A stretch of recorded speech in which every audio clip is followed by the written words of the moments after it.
Aming sisimulan ang malayang talituran sa pagbibigay ng isang katanungan.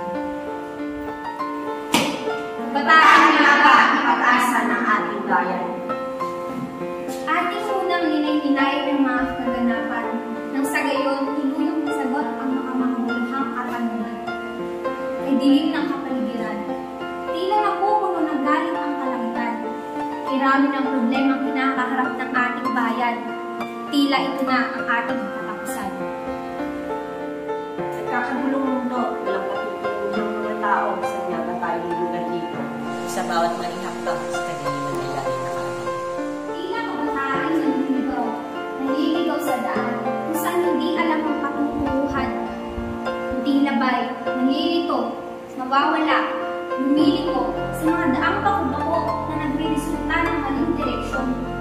Buhay na papariwara, pag-asa'y nawawala, na ibabaon sa kadiliman di makapuhap. Dito'y napapaisip ako, pumapasok ang mga katanungan sa aking murang kaisipan. Kabataan nga ba ang magbabalik ng liwanag na ating minimithi at pinapangarap? Napapanoong issue ukol sa droga at terorismo. Hit-hit dito, droga diyan. Terorismo dito, gera diyan. Mga kaawa-awang taong naiipit sa gitna ng mga sitwasyong ito. Sa droga, madalas ay kabataan pa ang nasasangkot. Madalas dahil ay hirap ng buhay kaya nagagawa ang mga ganito.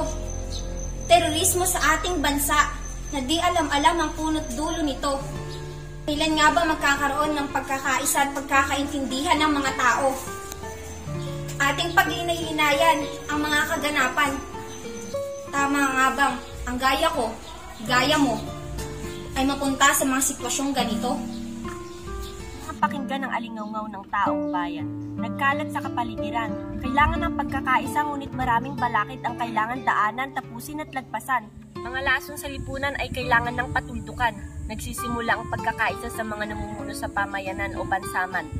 Atin sanang bigyang pansin ang pangangailangan ng kabataan.